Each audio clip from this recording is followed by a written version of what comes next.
of hip hop. Obviously, this whole episode is gonna be about hip hop. But we did not get. I feel like this past summer it was like the fucking apex of celebrating hip hop's 50th. Yeah. We weren't able to get together for this past summer, scheduling and all that kind of good stuff. But since we're here, we're gonna celebrate hip hop's 50th. We're gonna give back to the culture that's given so much to us. So basically, I just want to kind of pick your brain about hip hop in general. I want to know the first question I want to ask you. I want to ask you, how were you introduced to hip hop? I was born into it, man. Like in our generation, I can't say our generation because there's a lot of people our age who didn't necessarily grow up to, a variety of music. I happen to be born into a household, and I think I've spoke about this before, where you get everything from classic rock to Marvin Gaye to Bob Marley, and within that ecosystem is also hip hop, the Yo MTV Raps era. So my parents weren't shy to acknowledge the G-Funk era, the Snoop, the Dr. Dre. Like, it was always around me. My favorite, like, before I was buying my own albums, my mother was going through, I don't know if you remember BMG, where you get like $1 for 10 albums type of thing. So before I was even conscious of it, there's albums like, the Lauryn Hill album in my house. Because my mother would pick it up, so it's always in the background. My mother even had the Hard Knock Life album by Jay. Before I was a Jay fan, I was like 7 years old.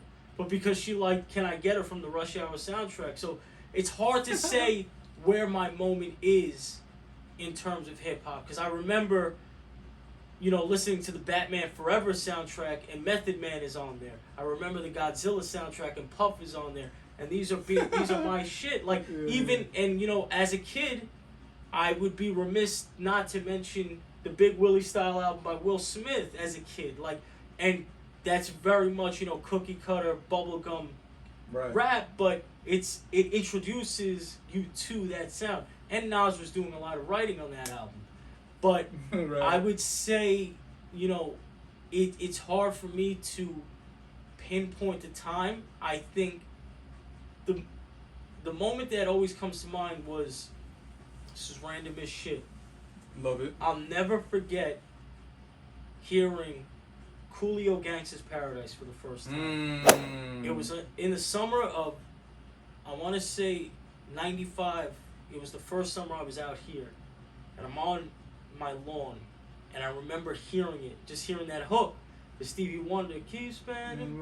And I was like, what is this? And, that was a time before downloading, before all this shit. Yeah. So I heard that song, and when I tell you, I didn't hear it again for years, but it always stuck out to me. And it wasn't until years later that I realized what that song was. But that was my introduction as far as hip-hop and loving hip-hop, was I hearing Coolio Gangsta's Paradise, and from then on it kind of just went. Then you remember, as a kid, you remember Mace, you remember, like I said, even Will Smith, you remember Puff, you can't go, like, you remember Jay, like, these are people that were so culturally relevant that even someone like myself as a kid, my mother was buying the CDs, the Baduism, even though it's not hip-hop, but these albums all kind of came to me. But I would say, if I had to say, oh, that's a moment, I would have to say that summer of 1995 when I heard Gangsta's Paradise. So Gangsta's Paradise by Coolio is probably the moment. The moment and the hip hop song that you could say hooked you. Yeah. If anything. Yeah, big time. Okay. So my equivalent to that would probably be, Big Pun featuring Joe. Still Not a Player.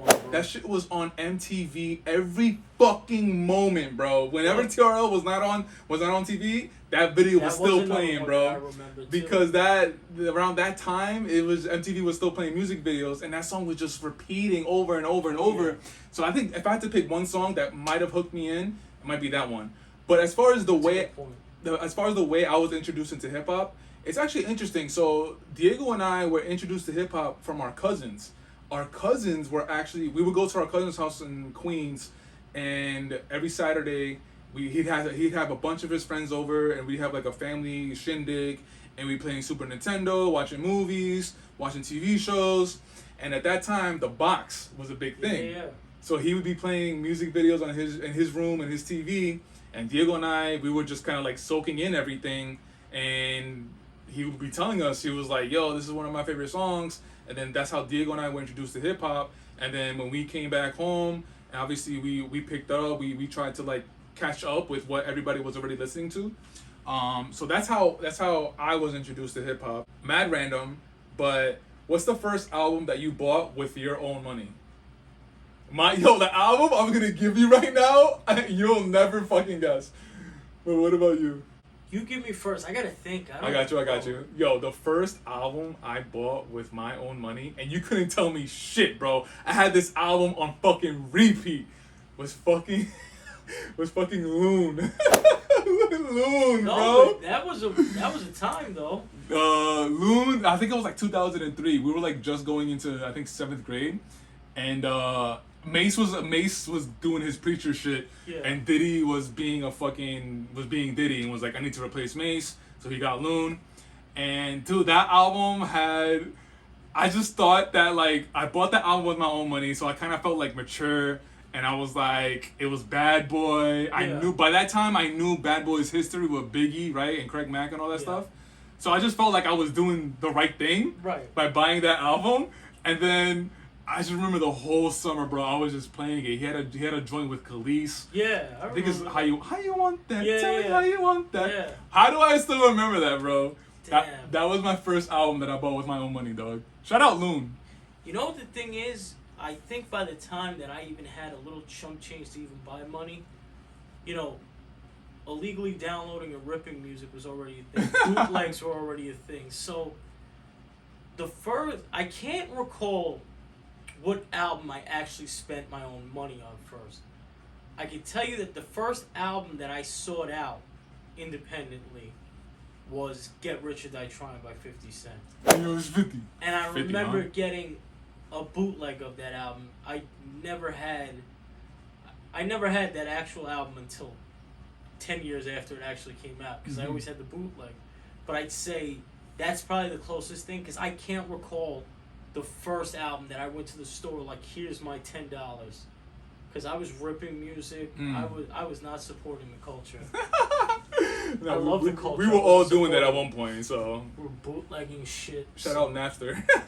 Napster, LimeWire. I always say LimeWire gave my computer AIDS. Facts. Between that music and 8th Street Latinas.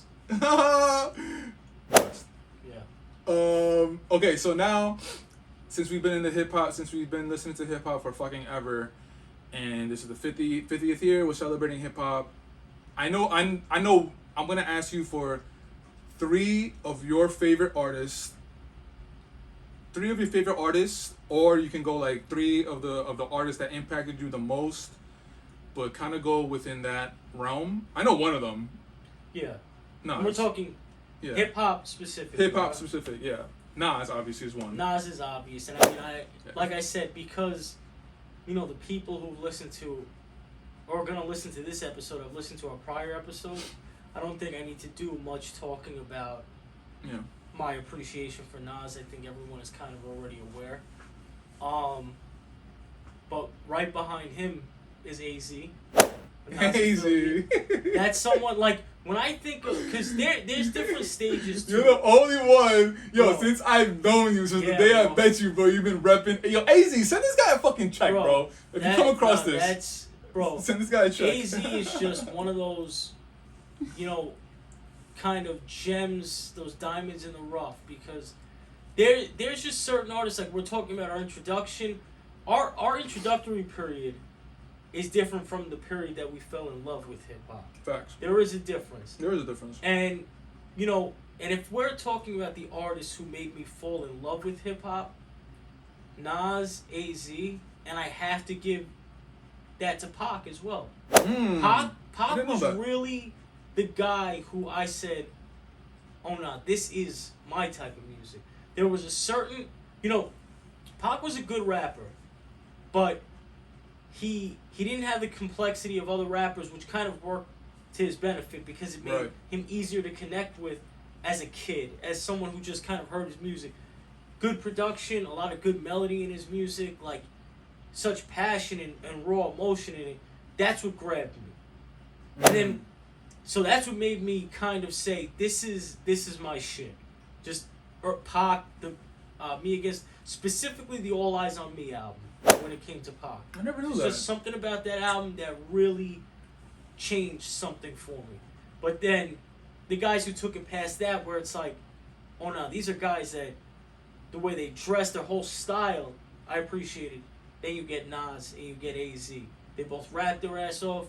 From a visual standpoint, the way they dress, everything about them was just, I had an appreciation for. So, I would have to say, when I think of the guys who really made me fall in love with hip hop, that's the better question. It's got to be those three. It's got to be Nas, AZ, and Pac. And it's kind of random, but it's really it's those three. Yo, Pac, I never knew that. Yeah. I love that. Oh yeah. As far as the 3 artists that made me fall in love with hip hop, Ye is one of them. No question, Ye. Sure. Cudi, no question. Cudi, no fucking question. That's interesting. And Cudi's my favorite artist. Cudi's my favorite hip hop artist. Ye's right behind him, but Cudi's my favorite hip hop artist. And the 3rd artist that made me fall in love with hip hop. You know what's so interesting is because like when we were old enough to understand what was going on in hip hop, it was the worst time in hip hop. Yes, I it would was say like the same thing. It was like the Lil Jon Snap scene, yeah. Snap music kind of era. That era. And then that era led into the ringtone era. It was like those two, bro. You're preaching to the fucking. Now you're talking, bro. 'Cause that's the reason why through our high school years I didn't connect with the same music a lot of our peers did because I was listening back in time because this shit was trash. It was so bad at the that time, Snap music was fucking terrible. The ringtone horrible. rap might have been even worse. And then Shout luckily, out Soulja. Luckily, shortly after came 09, and we had a good run through our 20s. Yeah. Yeah, man, it's Ye, Cudi. Cudi's number 1. And that 3rd is like a fucking toss-up with so many different people. So can I ask? Hit me. So Cudi. So by the time Cudi came out, you hadn't already fallen in love with hip hop, or is it kind of one of those things? Like I said, Pac was where I fell in love, but then Nas and AZ kind of furthered it. Would you say that you fell in love at Ye, and then Cudi came along and it furthered that for you? Yeah, that's definitely fair to say. But the interesting point is that Ye came out and then Cudi came out not too far after. No, it wasn't. Like maybe like a couple years after. It was like really kind of like back to back. You feel me? Well, Ye really broke obviously with College Dropout. And 03. We were in 7th grade, and I remember vividly every fucking morning putting that song in my CD player. We didn't have iPods. The iPhones were not invented yet. You still had to walk around with a fucking Walkman with a CD player. Yeah. I remember putting in my CD player, walking to school every morning, College Dropout every morning, Never Let Me Down, the fucking Jesus Walks every fucking morning over and over. So that was kind of like, that was like, Kanye West, and it was so different from what was going on at the time that I was like, a breath of fresh air. We didn't get the whole fucking 03 was the whole 50 Cent era. Yeah. The whole 4XL shirts, bulletproof vest, wearing it, going to the mall and shit. A lot of that music in that era. So that's what I'm saying. So Kanye was a breath of fresh air, and I gravitated towards that, and that was my introduction. I started liking Ye. I started loving Ye. But then Cudi was the one that came out not too far after. Cause when Cudi came out, Cudi started talking about different shit. Ye came out and it was a different sound from the 50 sound, but Ye was still talking about getting women. Ye was still talking about money, clothes, right? Kanye introduced that vulnerability and Cudi took it to the next level by talking about suicidal thoughts, talking about mental health, shit that nobody was talking about at the time. And I gravitated towards that because nobody was talking about it, and I was growing up having thoughts of like, what is life like? What is life about? You know, like how life is fucking hard, and we're just in school, and I'm having these thoughts, and I'm hearing somebody else express it in the music about how they're not happy with life, how they're they're struggling through life, they need help. You know. You should have listened to Joe Budden. I mean, yeah, definitely. That was really, honestly, because when you said that, and I love Joe Budden too. He's honestly. I remember you would always tell me in high school that new music was it. But he was my introduction to that level of vulnerability in hip hop, and I think that all of the guys from the Drake generation that had that caught a piece of that from Joe. Joe's not gonna get the credit because he's an asshole, but I remember he was that dude. He was really that guy who was. I remember the conversations we had in high school. You would tell me about mood music and how it was totally different from his like commercial Brother work. Wings freestyle. I remember him saying something about ain't shit you could do to me. I ain't already thought about doing it myself. He was talking about Suicide in 06. Right. That was street rap era. You look crazy to them, but yeah, I want to know who your third one is though. Honestly, man, it's fucking hard, bro. Pause. Ye, Cudi, third person that made me fall in love with hip hop. You just pushed it forward, like even rejuvenated your love for hip hop. When you may have been falling out and getting bored of it. I'm just thinking about the moments of like buying albums and anticipating an album coming out, and it's the same fucking people. It's Ye, it's Cudi, and then honestly, my mind goes right to the fucking Drake class. But that's those fair. Drake years. But then within those Drake years and Drake's class, who's that one person that I could be like, that's what I'm saying. It's a mixture, bro. It's a mixture between Dot, Cole, Sean. I feel like there's something that strongly pulls you to Sean for some reason. Because he was underrated. He was the underdog. Maybe that's it.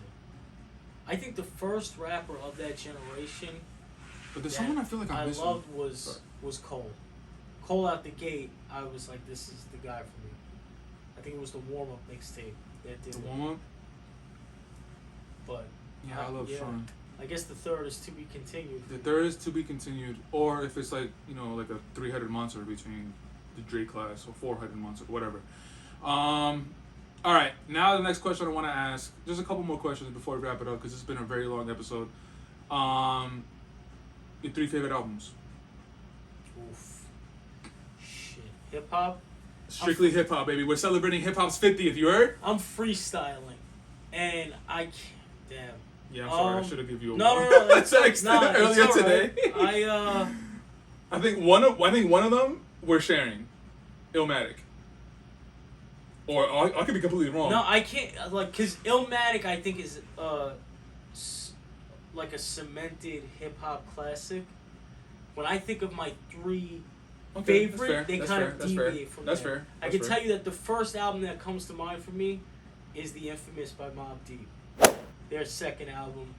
I'm gonna say, okay, so we're gonna go Mobb Deep, The Infamous. Mm-hmm. I'm gonna go Big Pun, Capital Punishment, and I'm gonna go DMX, It's Dark and Hell's Hot. Ooh. With an honorable mention of Nori's first solo album. Oh wow, we're talking. That's the golden era right there.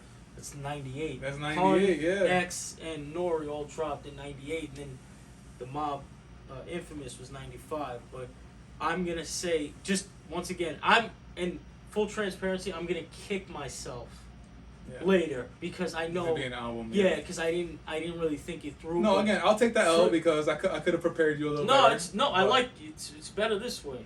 Freestyle though, first come to mind, Infamous, Capital Punishment, It's Dark and Hell's Hot.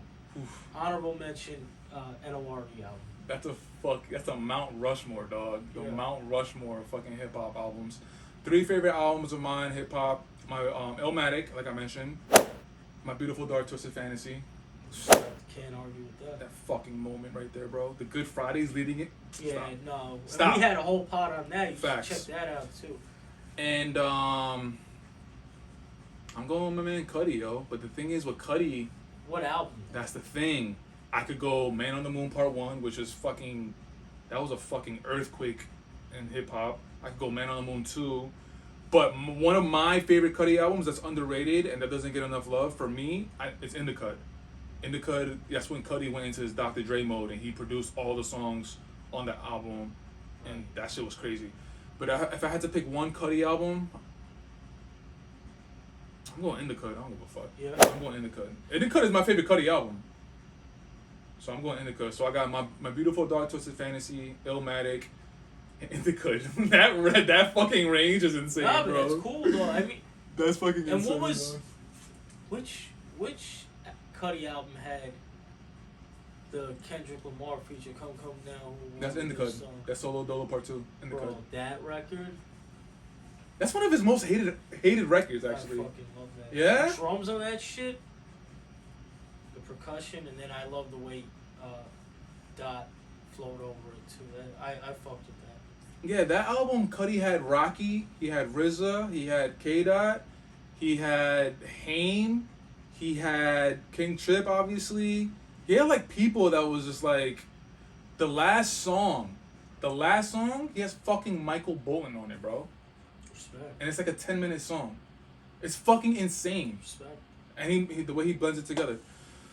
All right, man. So hip hop, we love you. Salute. Happy 50th.